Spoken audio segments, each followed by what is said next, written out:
There were 11 guys on a B-29 crew, including the flight engineer, which on our crew was me. We were pretty excited the day we got our first look at the plane. A lot of people will tell you how impressed they were by the size of the B-29. The B-29 was big, all right, but as we walked out on the ramp, I remember being more impressed by the shape. It was just a big, long, smooth tube with wings. Compared to the B-17s and the B-26s we'd been training in, the B-29 looked, well, ungainly, kind of. I think a lot of that was the landing gear, though. The wheels have always looked too big to me. My position was back-to-back with the co-pilot. I remember sitting in front of my panel for the first time and thinking, there's no way I'm going to learn to work all this stuff. There were levers and dials and switches all over the place. But I just about memorized the manuals, and I started recognizing things pretty quick. There were the throttles, mixture controls, magneto switches, fuel transfer switches. There was a row of switches labeled cowl flaps. I didn't know it at the time, of course, but those doggone cowl flaps were going to give us more grief than the enemy, at least in the beginning. As I looked around the plane, I began to see the logic behind that long tube fuselage. The B-29 was designed to fly higher than any other bomber, up over 30,000 feet. Boeing knew we'd do a better job if we were comfortable, so they pressurized and heated the fore and aft crew compartments and the tail gunner's compartment. They didn't pressurize the bomb bays because of the doors. Cylinders and spheres are the best shapes to hold pressure, so that's why the B-29 looked the way it did. The fore and aft compartments were connected by a pressurized tunnel. We didn't care much for that tunnel, though. Crawling through it in flight was a pretty spooky deal. The B-29 was also designed to fly faster than any other bomber. It had what they called a high-speed, low-drag wing. The trick was to get this long, narrow wing to fly slow enough to land. A Boeing engineer named George Schreier figured out that by adding what they called Fowler flaps to this high-speed wing, we could have a top speed of almost 400 miles an hour and a touchdown speed of less than 100. Our aircraft commander, that's what they call the pilot on a B-29, when he first sat down in his seat, he expressed a real concern about making takeoffs and landings, and I could see why. He sat way up there off the ground, way off to the side of the center line, and way back from that curved windshield. It wasn't long, though, before both our pilot and our co-pilot were bragging about how the B-29 handled better than anything in the sky. Better than any other bomber, maybe. But I think they were stretching it a bit when they said anything. Of course, the thing I was most interested in was the engines. The B-29 had a new type engine, a Wright R3350. Each one developed 2,200 horsepower. But it didn't get that power from size. It got it by having 2 rows of cylinders, a high compression ratio, and twin turbo superchargers. Then they put a real tight cowl around it to keep the drag down. This is where we had the problems. You take off on a hot day and the cylinder head temperatures would go right off the dial. Then the lube oil would boil away from the valve stems and maybe a valve would stick and break. The piston would punch this busted valve out the side of the cylinder, the fuel mixture would spray out the hole, and you'd have a fire. We lost a lot of airplanes that way. Eventually, they improved the cooling and got more oil to the valve stems, but ask anyone who flew the first ones in India and China, and I bet they still don't trust those engines. It's important that people understand what a terrific achievement the B-29 represented, but I think it's just as important that they understand who it was that was flying them. We weren't a bunch of sophisticated, mature guys like you see in the movies. Our bombardier was 22. Our co-pilot was 21. Now, the B-29 had what they called central fire control. The gun turrets were remote controlled. Our CFC gunner, the guy who watched the fighters and decided which turrets to connect to which gun sites, the guy making these life or death decisions was a 19-year-old pinball wizard from St. Louis. Our pilot now, he was old. He was 23. The B-29 was the 747 of its day. It was that advanced. Think about that for a moment. A 747 flown by a bunch of 20-year-olds. You wouldn't even get on a plane today with a crew like that. Yet we flew that thing on 16-hour missions with engines out, on fire, shot full of holes, in terrible weather, We may have looked like a bunch of kids, and we sure acted like a bunch of kids sometimes, but we made that airplane work. I had a chance to talk to some Boeing people when we were training in Kansas. It seems that some of the fellas in charge of designing the B-29 weren't a whole lot older than we were. Ed Wells had been the project engineer on the B-17. George Shira knew more about wings and wind tunnels than almost anybody. And George Martin was a whiz at figuring out how to make things stronger while making them lighter. Then there was Wellwood Beale, who had designed the Boeing Clipper, and Eddie Allen, probably the best test pilot ever. Considering what was demanded of them, they really pulled off a miracle with the B-29. Before the war, Boeing had come up with a long-range bomber design called the 341. The Air Corps liked it, but when the war broke out in Europe, they realized they'd need a plane with an even bigger payload and range. Boeing expanded their 341 design, lengthened the wings, went to more powerful engines, and called it the Model 345. The 345 was the B-29. I'm not sure who had it harder, the guys fighting the war or the people who had to get the B-29 into production. The Air Corps wanted the plane so bad that a month after the basic design had been submitted, the government approved money to buy 990 of them. Boeing hadn't even finalized the design yet. By the time XB-29 number 1 was ready to fly, the Air Corps had already ordered 1,600 airplanes. You can imagine what a nightmare this caused. We were in the war ourselves now, and Boeing was cranking out B-17s as fast as it could. They didn't have any factory space left to build anything else. Out in Wichita, Boeing had been making Stearmans, little biplane trainers. They'd never even seen anything like a B-29 before. All of a sudden, this order comes down to build a new factory, set up an assembly line, hire a ton of people, and start building this monster airplane that hadn't even been tested yet. The same order went to Bell Aircraft in Georgia and Martin in Nebraska. The fourth B-29 plant was in Renton, Washington, but at least they didn't have to put up the building. They used one the Navy had built for a flying boat program. I had to pick up some parts at the Wichita factory once. It was incredible. The fuselages and wings went on for acres, it seemed. But even more incredible were the people. This wasn't a factory full of professional mechanics like you see at Boeing today. The B-29 was built by housewives and secretaries and oil rig workers and store clerks and farm hands, all of them working their hearts out to help win the war.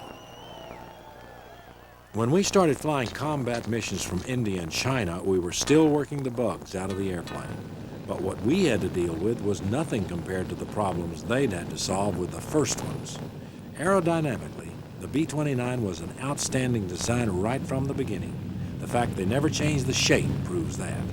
But the more complicated an airplane is, the more problems it's going to have in the beginning.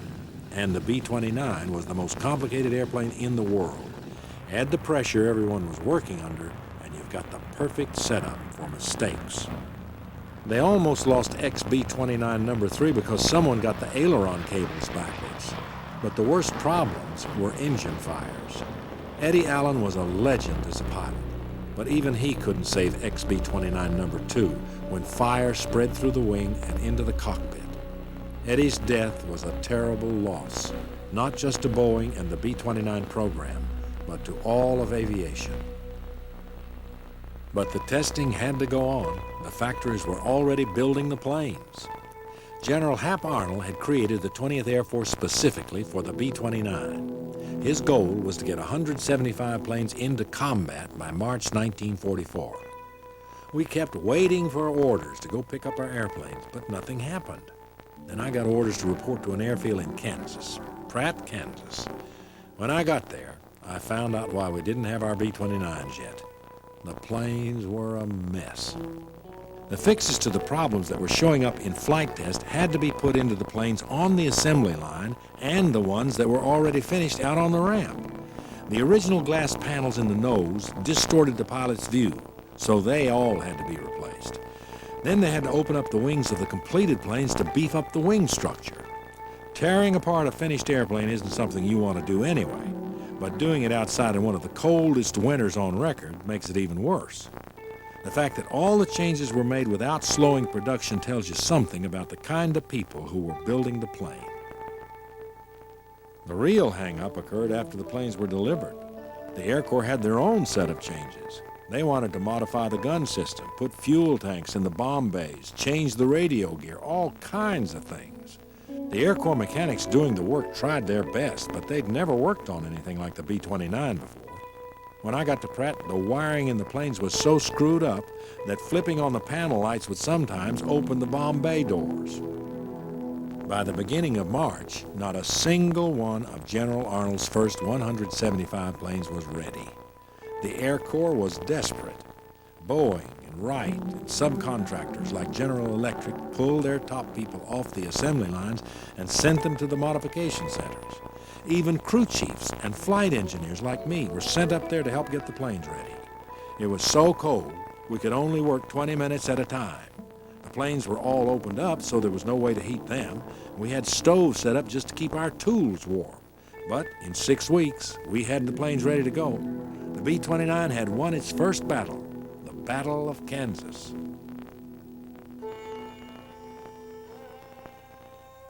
The plan, which of course we didn't know anything about, was to base the B-29s in India with advanced bases across the Himalayas in China.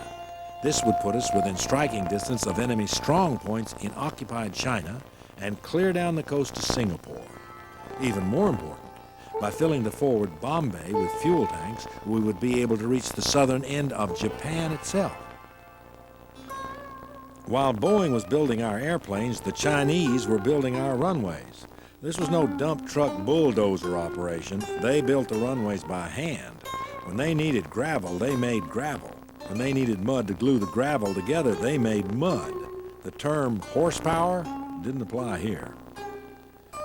A few weeks after I was sent to Pratt, the rest of my crew showed up, and we were finally assigned our very own B-29. I remember we had some heated discussions over what to name it, but we still hadn't settled on anything when we took off for India in April.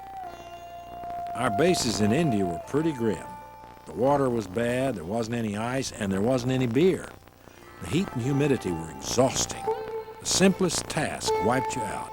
By mid-morning, the aluminum would be so hot you couldn't touch it without getting burned. We had to rely a lot on Yankee ingenuity. We changed flat tires by pulling the planes up a homemade ramp with a tractor. We changed engines, and we changed them a lot, with homemade A-frames and chain hoists. Then at night you'd lie in your bunk and hope the scratching noise on the floor wasn't a cobra. We flew the longest missions of anyone in the war. 16 or 17 hours from India to Singapore and back was not unusual. The missions we flew from China were shorter, but they involved a lot more work. Everything we needed, bombs, gas, ammo, you name it, had to be flown over the mountains to our airstrips in China. We'd have to fly 7 missions over the hump to stockpile enough stuff for one bombing mission. People ask me what was the most dangerous thing about flying in the war. That's easy, the takeoffs. The B-29 was designed for a gross weight of about 120,000 pounds. We loaded them to 140,000 pounds. It took all the power we had just to get off the ground. The only way I could keep the engines from burning up was to open the cowl flaps. But the flaps added drag. So now we were in danger of running out of runway before we reached flying speed. We were stuck. The pilot wanted acceleration and I wanted cooling. And if either one of us got what we wanted, there was a good chance we'd all end up dead. That's where those cowl flap switches came in. As we'd accelerate down the runway, I'd ease the cowl flaps closed as much as I thought I could get away with. The engines would still overheat, but we didn't have any choice. Every takeoff was a gamble. Will we get in the air, run off the runway, or blow up the engines? We'd find grass and bushes in the landing gear sometimes. It was that close. Fighters, flak, weather, they were nothing compared to the takeoffs. We had another takeoff problem in China. The Chinese believed you could cure bad luck by killing the evil spirit that was following you. Apparently, they figured the best way to kill an evil spirit was to run over it with a B-29 because they kept dashing across the runways in front of our airplanes. Here's some of them doing it here. The evil spirits weren't the only losers, though, because occasionally these fellas ended up in the props. It was a bad deal, but we couldn't get them to stop doing it. You had a lot of time to think on a 16-hour mission. Mostly we thought about home and girls and whether we'd have enough gas to get back to base. If we lost an engine, we wouldn't burn as much fuel, but we wouldn't go as fast either. No matter how bored people said they were, you always worried about having enough fuel to get back. I lost a lot of friends to empty fuel tanks. When we got back, we'd start the cycle all over again. Fix the planes, fly the hump, fly a mission. Fix the planes, fly the hump, fly a mission. The same day we flew our first mission from China, the Marines landed on Saipan in the Marianas Islands. By late 1944, airstrips had been built on Saipan, Tinian, and Guam, and B-29 operations were shifting from India and China to the Pacific. Most of our original crew had gone home. Our co-pilot had become an excellent aircraft commander in his own right, and he and I went to the Marianas with a new crew and a brand new plane. Our old one ended up in a ditch. It hadn't been without its problems, but it had hung in there for us over the hump and on those long slugs home from the target. The replacement crew lost it on their first takeoff. I'm glad I wasn't there to see it. Life on the island was a whole different deal. The weather wasn't as bad as India, but there was even less in the way of entertainment. Between missions, you worked on the airplanes, went swimming, worked on the airplanes, played football, worked on the airplanes, stole ice cream from the Navy, and worked on the airplanes. That was it. Life off the island was a different deal, too. The fighter opposition was fierce, and the targets were defended by radar-directed guns that were accurate. Our B-29s began taking hits. People might argue this point, but I think the B-29 stood up under punishment as well as the B-17. Our gunnery system was effective against fighters, but not against flak. We had engines knocked out, chunks of wing torn off, holes punched in the sides, but the B-29s kept flying. We also discovered we could get 5 or 10 miles an hour more speed if we washed the plane down with gasoline before a mission. We figured anything that made us harder to hit was worth the effort. Takeoffs were still a problem, though. We needed more power, but there wasn't any more to be had. Then Ed Wells and some other Boeing engineers came out to the Marianas in a specially instrumented B-29. They discovered that our engines weren't getting enough air because of the high humidity. There was almost as much water in the air as air. The only way to get the proper amount of air into the cylinders was to deliberately overboost the throttles, which of course we'd been taught never to do.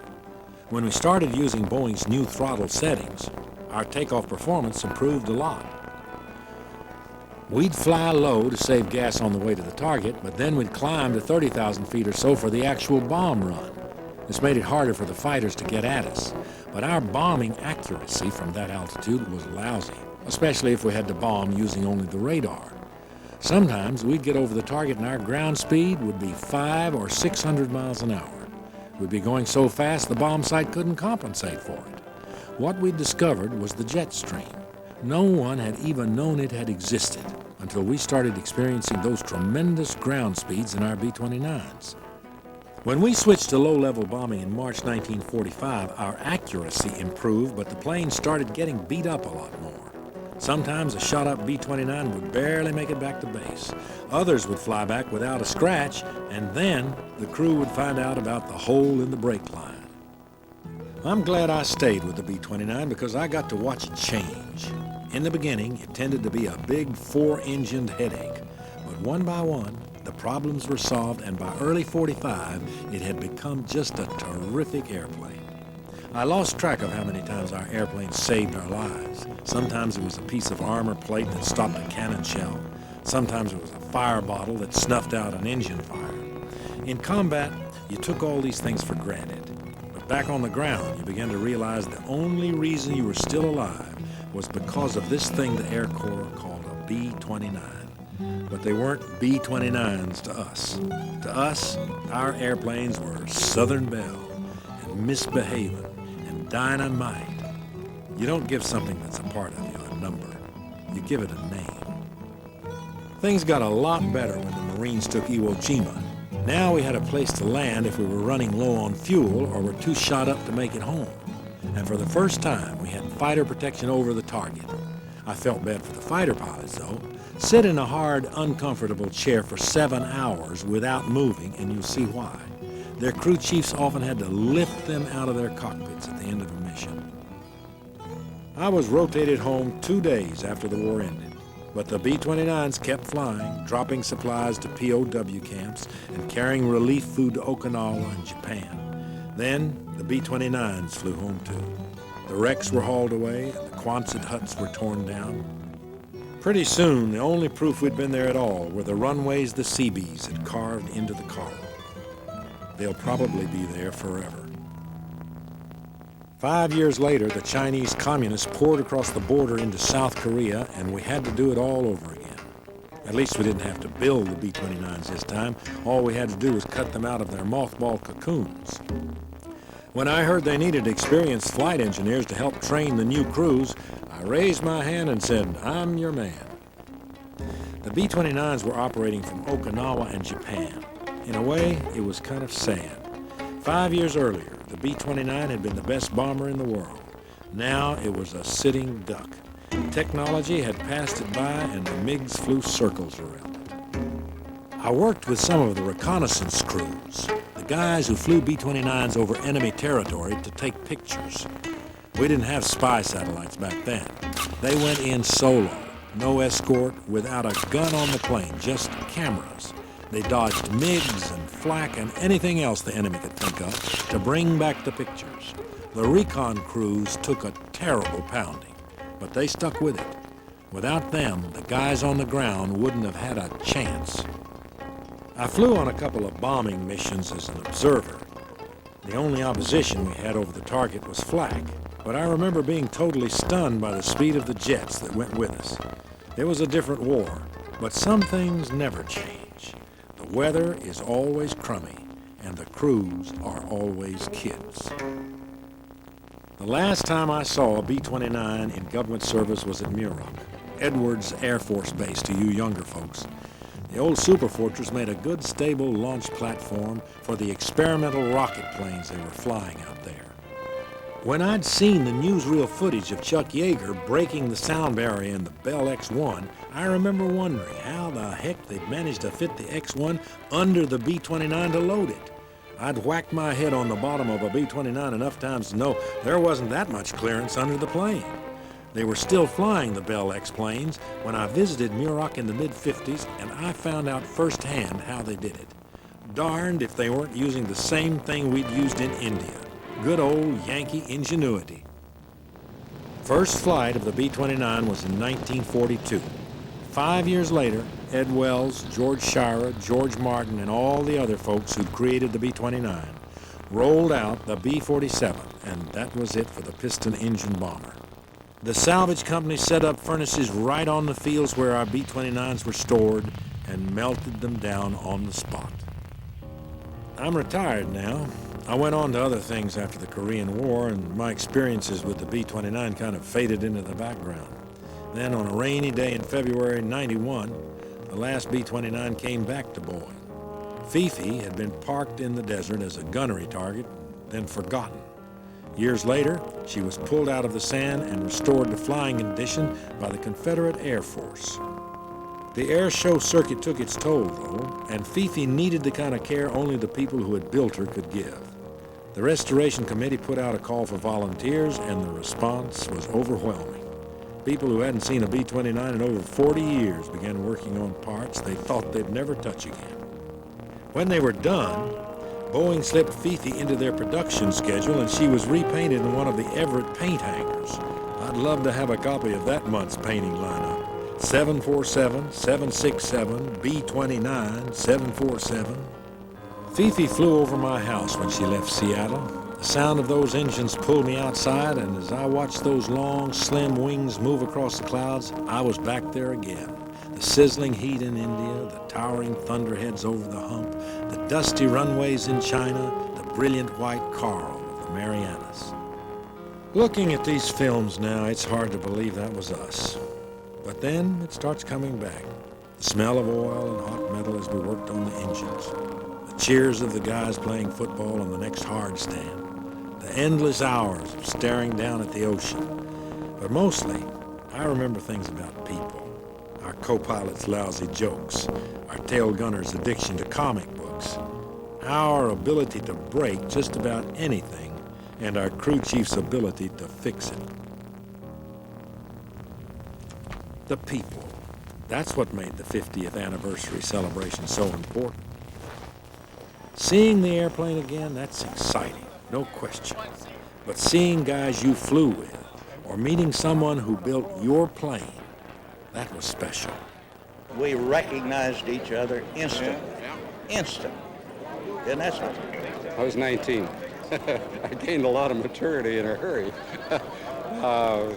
And responsibility, you know. Suddenly the rest of the crew and everybody was responsible for each other, not only on the flight, but when you would go on leave and everything else. You became sort of a family rather rapidly. We were as vulnerable as anybody else. We were just miracles the way we had all got of back. our stuff already designated who got what. I know that McClellan's supposed to get my trumpet. As far as what the B-29 meant, it just, first of all, it cemented relationships with our crew. To me, that was the most important thing. I met some wonderful people, both in my crew and other crews and ground people. It was just a wonderful, I wouldn't say a wonderful experience. It's war. People are getting killed, but it was an experience of a lifetime. 50 years ago, I'd just turned 20, and Eddie Allen took the XB-29 up for the first time. I probably owe more to that flight than I'll ever know. You grow up fast during a war. The B-29 taught us about teamwork, about taking the responsibility to see a job through. Boeing and the Museum of Flight gave us a chance to say thanks. Thanks to the airplane, and thanks to the people who worked their tails off to make sure we got home safely. So, what had we accomplished? Ed Wells, Eddie Allen, and the men and women on the assembly lines, and the kids in the cockpits. Can you justify taking a single life because doing so will save hundreds of lives?